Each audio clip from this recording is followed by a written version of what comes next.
Thank you, Sophie. Coming up on tonight's Look East. Police release a picture of the man they believe killed his wife and 2 daughters before leaving the UK. The young neo-Nazi jailed for planning a mass gun attack after he was caught in an MI5 sting. Nigel Farage defends his decision to resign as Clacton MP, saying it's only fair. Now, they call it a stunt. Well, I'll tell you what, it's not a stunt, because real voters will have a vote for an MP. And after the first ever hospital trial using music to help stroke patients, I'm at a therapy session where performing on instruments is making a real difference to their recovery.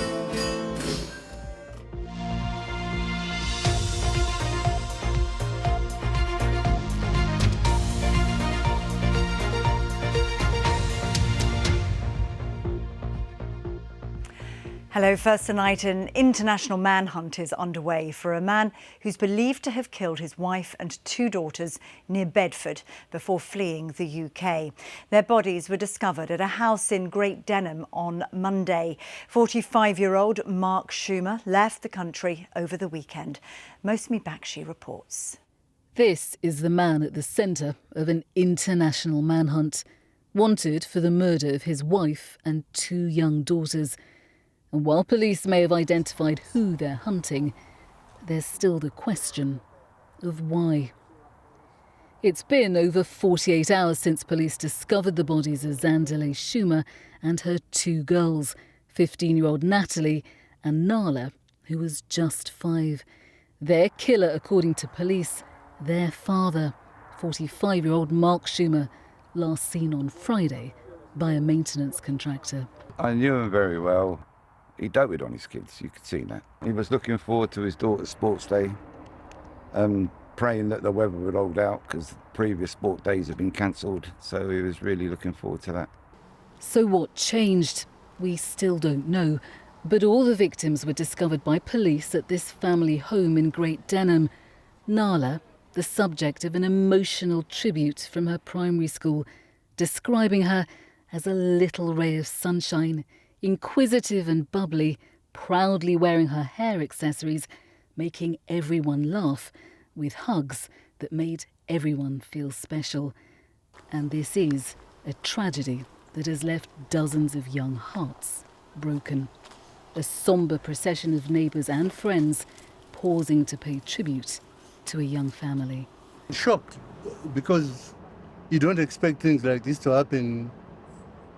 They were a lovely family. I mean, they're associated with everyone else. The police say they are in the early stages of what they've described as a complex investigation, but they are already battling against the clock. Seen by locals on Friday, captured by cameras on Saturday at Heathrow, it's understood Mark Schumer is hiding in Zimbabwe, fleeing the country a full 2 days before the bodies were discovered, which is why police have made a direct appeal to him. We are throwing the full weight of the law behind this investigation. Criminal investigations know no borders. We are actively working with national and international agencies to pursue every available line of inquiry to track you down. And we will find you. There is confusion in the community, disbelief outside a house that has seen untold horrors, and a tragedy that will take time to come to terms with. Mosmi Bakshi, BBC Look East, in Great Denham. A neo-Nazi from Essex who planned a mass gun attack has been jailed for 13.5 years after he was caught in an MI5 sting. Alfie Coleman was intercepted by agents as he collected a Makarov pistol and 200 rounds of ammunition. Investigators later found a manifesto with potential targets for an attack. Thomas McGill was at the Old Bailey. Neo-Nazi Alfie Coleman picking up a handgun and ammunition from the boot of a car at a Morrison's car park in Stratford. MI5 agents had lured the teenager here after he'd paid thousands of pounds to a person he thought was an arms salesman. It was in fact undercover police officers. Today, Coleman, who was 19 at the time, was sentenced to 13.5 years for preparing terrorist acts, writing racist manifestos and plotting to kill, all from his bedroom in Great Notley in Essex. Throughout sentencing, Coleman wiped his eyes with a tissue and looked visibly upset as Judge Richard Marks KC described him as a dangerous offender who continued to make racist notes after he was arrested in prison. But he also said he had to consider his age at the time of some of the offences and other mitigating factors when deciding his punishment. Your age, immaturity, autistic spectrum disorder traits, anxiety, vulnerability, lack of previous convictions, and the absence of actual physical harm caused by you all, in my judgment, weigh heavily against a discretionary life sentence. Good to see you. How's it going? Good, thanks. Among his targets was the Mayor of London, Sadiq Khan, whose home postcode was found on his phone. He had also plotted to hijack a private jet in Saudi Arabia. During a raid of his home, officers also found other weapons, including these knives and a bottle with a rag capable of being a petrol bomb, alongside other offensive items. Coleman's radicalisation started when he was 14, a trend officers say is becoming more common. Unfortunately, we're seeing younger and younger individuals getting radicalised online, and there's an awful lot of material, horrific material online that is influencing young people. It's not known what devastation Alfie Coleman's deadly actions would have caused, but for now, the white supremacist and dangerous individual is starting a sentence behind bars. Thomas McGill, BBC Look East. Time now for a quick roundup of some other news. A man's been charged with the murder of a man at a pub in Northampton. 59-year-old Paul Hughes was attacked inside the Old Bank during the early hours of Sunday. Louis Oliver, who's 22 and from Sywell, will appear before magistrates. At Wimbledon, Norfolk's Alfie Hewitt and Norwich's Ben Bartram have both been in action today in the men's wheelchair doubles. Hewitt and his partner Gordon Reid have made it through to the semi-finals. Bartram and his partner were knocked out. And a Peterborough street artist has painted a tribute to celebrate England's place in the World Cup quarter-finals. Nathan Murdoch created the 4-metre-high mural of Captain Harry Kane on a building just off the A47 between Eye and Thorney. An inquest has heard that the death of a man who died after having a hair transplant in Turkey was likely due to the way the anaesthetic was administered. Martin Latchman, who was 38 and from Milton Keynes, passed away last year. The coroner said his cause of death may never be fully known because of insufficient evidence. Nicola Haisler reports. Well, this inquest found that Martin Latchman, a former well-respected deputy head teacher from Bedford, died during the initial stages of his hair transplant surgery. Now, after the pre-procedure checks were carried out, local anaesthetic was administered into his scalp, and at this point Martin became unwell. He started fitting and had a cardiac arrest. He was taken to a fully equipped hospital where he was resuscitated, but he died later that day. And we heard from the pathologist who examined his body here in the UK that a full post-mortem could not be carried out because his body was returned missing a large part of the heart. This could be because investigations are ongoing in Turkey, and that on the balance of probabilities, Martin died from local anaesthetic systemic toxicity, which was described as a burst of local anaesthetic delivered directly into the circulation when it should not be injected into a blood vessel. In fact, the pathologist, Dr. Goddard, said he'd never seen this before in 1,000 autopsies. The coroner concluded, however, that the cause of death was unascertained because of the lack of clinical evidence from Turkey in how that anaesthetic was administered.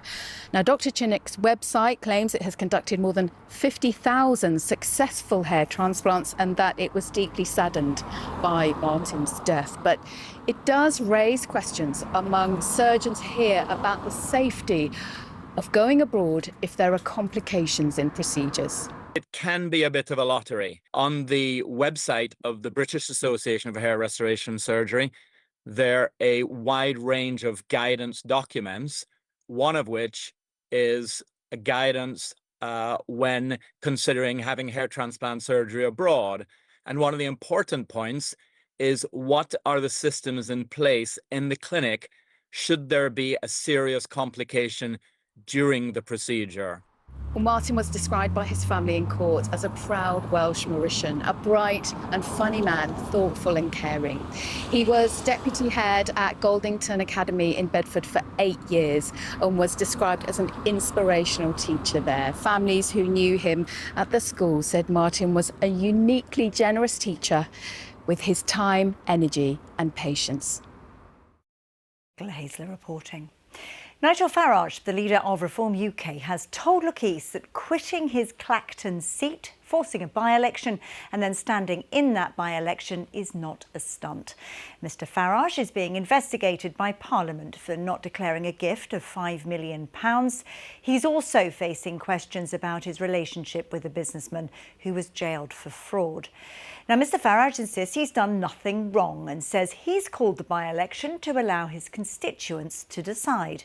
We'll be talking to him in a moment. But first, this report from Laura Foster in Clacton. Reform UK. It's been 2 years and 4 days since this. 21,000 at the moment. Since then, Nigel Farage says he's done his best to put Clacton on the map and that he's done everything he can to promote the area as a place to visit. One of those things was to help open this chicken shop in Jaywick.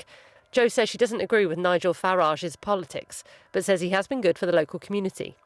He does so much more than just surgeries. A lot of the businesses here have been supported by Farage. He always does what we've asked of him, and he seems always ready to get involved. I think he does his job, and he does it well, and people like him because he's charismatic. But not everyone is so convinced. Bob voted for Nigel Farage in 2024, but he wouldn't again. I can't say I've noticed any difference. We really need help in this area. We're one of the most, if not the most neglected area in the country. You know, since he's been here, other than the chicken shop and him prancing about, he ain't done nothing for it. Having voted for him 2 years ago, do you feel a bit let down? Totally let down. It is a complete waste of time. Over in Clacton itself, Clark said Nigel Farage has helped people find homes. My partner, she's had terrible issues with the Housing Association, and he seems to have sorted that out and got her onto a move. So hopefully that does actually happen. Otherwise, I'll be saying bad things about Nigel. But others across the political spectrum are more critical. I think it's vital that any local representative is in the area, speaking to local residents, hearing from them what the issues are, and actioning them and working with local businesses and organisations. And we haven't seen that from Nigel Farage. We've seen him flying off to America lots, but not spending time here in Clacton, which is just a great place anyway. Of course, this is only a snapshot of how people in this constituency feel. A by-election may tell a more definitive story. Laura Foster, BBC Look East in Clacton. Well, we don't have a date yet for that by-election, but we already know that the other Westminster parties won't be standing. Two smaller parties, the Forward Party and Reclaim, say they will put forward candidates, though. And we also know the comedian Count Binface is in the running. Lots to talk about with Mr Farage, who sat down with our political reporter for Essex, Simon Dedman. 2 years ago, the people of Clacton put their trust in you. Why should they do so again? Because they're being now told by the other political parties, by a mass pile-on from the media, that their Member of Parliament for Clacton is a thoroughly dishonourable and dishonest person in virtually every regard. There's almost nothing I've done in the last 3 years where I'm not being accused of wrongdoing. And I think if the media are judging me to be a bad person, a dishonest person, that actually it's only fair to say to the voters, right, you judge. You judge. You're the people, you judge. Because you've said that you've done nothing wrong. Why not let the Standards Commissioner do his job then? Because that could take months. That could take months. And the pile-on is every single day. I mean, literally every single day, every story about me gets more exaggerated, gets worse in every regard. It literally leaves me politically paralysed, given where we are. So this is an attempt to free up the system. It's an attempt to put it to the people of Clacton. And I thought, you know, that the Labour and Conservative parties would fight this by-election. And that's the thing that really interests me. You know, they call it a stunt. Well, I'll tell you what, it's not a stunt, because real voters will have a vote for an MP. And the choice, though, for the people of Clacton is going to be a choice between you and, it seems, a bin and maybe a few others. I mean, the whole thing's a farce, Well, in isn't it? many ways, a bin is quite representative, isn't it, of the current Labour and Conservative parties. If they believe in the democratic process, they put up candidates. But they won't do it because they're scared of the result and they know that I'd beat them. What have you achieved for Clacton in the last 2 years? I've done my absolute best to put it on the map in terms of tourism and visits and say, hey, you know, I know the road getting here is a pain, but actually when you get here, you've got great beaches. I've done everything I can to promote this as a place to visit. And in particular, what I've done is to try and support new businesses, small businesses, new businesses, going to visit them, doing testimonials for them, doing free advertising for them and stuff like that. I've worked hard on things like that. I've tried to oppose inappropriate housing developments with a little bit of success here and there. Not total, I grant you. Where have you had the success? You know, yeah, not too terribly far from where we are now. But, you know, it's very difficult. It's very, very difficult. Are you happy to have scrutiny? Because that's essentially what this is. Look, I have been more scrutinised than anybody else over the last 25 years. It's been a constant process. But I tell you what, I have not broken any laws. I've not avoided paying any tax. I haven't, you know, by the way, you know, when it comes to public money, there's no abuse. I've claimed 0 in personal expenses in 2 years as an MP. But I'm being made out because I have business interests and other forms of income, on top of the argument over the gift. I'm somehow being made out to be the wrong person to be the MP for this area. So that's why I'm here. That's why I'm putting it to the people. Nigel Farage talking to our reporter Simon Dedman. A former nurse has told a public inquiry that the apathy amongst staff in mental health units was astonishing. The Lampard inquiry is looking at care provided by the NHS in Essex. Nikki Fox has the latest. The reason this is so important is that more than 2,000 people who used mental health services died in Essex over the 24 years. So the inquiry aims to find out what went wrong, why, and what should change. Today, for the first time, staff who worked at Essex Partnership University Trust spoke out. A pivotal moment in a landmark inquiry. A former mental health nurse of 27 years speaks of the culture. It felt to me when I was first there was a lot of apathy. Patients were a nuisance. The staff would be in the office, there'd be a knock on the door and people would like, roll their eyes. And I just couldn't believe it, to be honest. Describing conditions at the Linden Centre in 2003, Stuart Ayres said some staff found engaging with patients too emotionally demanding.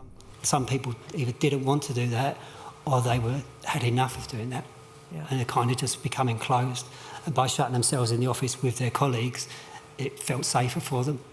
Campaigners have long argued there should be less reliance on medication.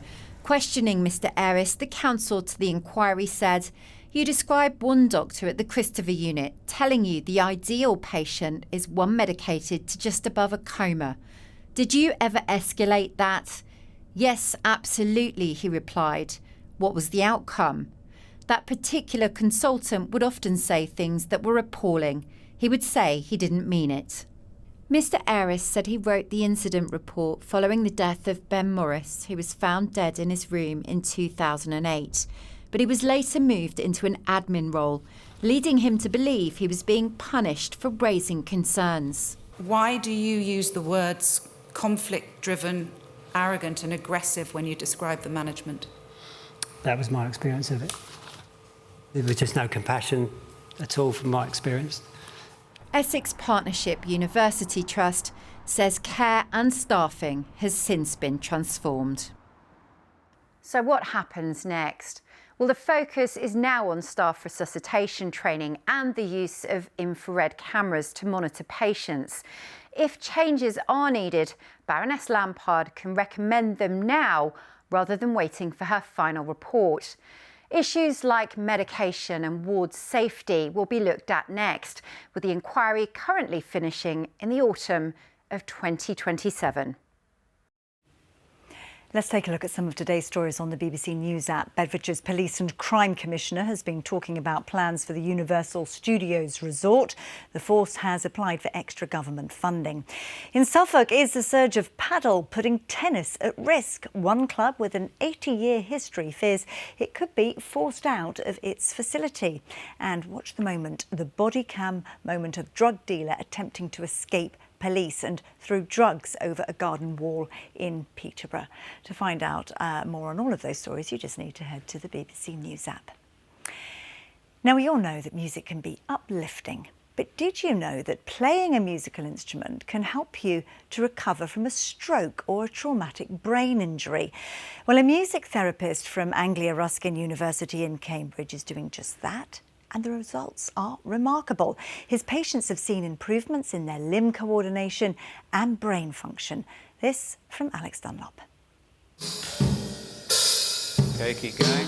Jules never imagined that she'd take up drumming, but since her stroke, this weekly musical rehabilitation has become a lifeline. I absolutely love coming here. My hand used to be closed. Because I've come here, it's made such a difference to my life. The music itself, doing the music? Yeah, it's, I don't know what I would be without it. Watching over her, Alex Street, who set up the clinical trial. Physio is one thing. But with music, they get the sensory feedback from a drum. The sensory feedback reorganises the brain and it connects the auditory, the hearing and the motor, the movement parts of the brain. And studies have shown if they do that 20 sessions in 4 weeks, that changes the brain and it improves the arm functions. Chris has restricted movement on her right side and wants to be able to drive again. Alex is very aware of that, so we've been doing a lot of drumming, i.e. looking around you, using your foot. They all fit in with each other. It's the physicality of playing an instrument which makes a real difference. With my brain injury and stuff, I can't win it with all the stuff in the same way, so it will take me time. And how do you notice it making a difference to your life? Well, it's given me independence from my hand, so I can use this hand more often now. Mindful of a shortage of specially trained therapists and NHS cash, they've designed an app. The plan is for patients like Jules to download the app and use it at home. The team here at Anglia Ruskin will then analyse the data to help monitor and support their recovery. Here in Cambridge, Alex Street ran the first ever hospital trial using music to help stroke and traumatic brain injury patients. It helps with their emotional well-being, with their mental health. Music therapy helps actually develop brain plasticity, which means that brain starts developing new connections. You forget about lots and lots of different things for an hour. You're just here focusing on playing music and having fun, basically. Yeah, and your recovery as well. Alex Dunlop, BBC Look East in Cambridge. It's been another glorious day in the sunshine and a very special one for a certain man in Suffolk. Ron Hepworth is 100 years old today. So how did he celebrate? Well, by doing what he loves, a round of golf at his home club in Woodbridge with his sons Peter and Tim and his grandson Max. Tom Williams joined in the celebrations. On behalf of the King, you're presented with this. From Buckingham Palace to the first tee at Woodbridge. Special delivery. This brings our warmest congratulations, Charles R., Camilla R. It was terrific, and it was on time, which I was worried about it might come and we weren't there. But it did early, because you can never tell with the Royal Mail.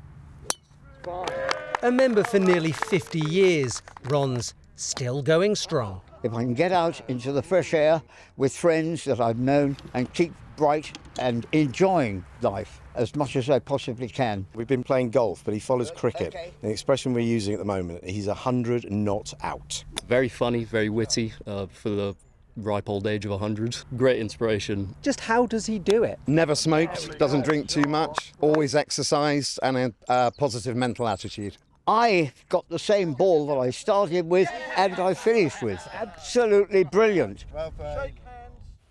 Ron, you're fabulous. I think I need to take up golf if that's what it does for you.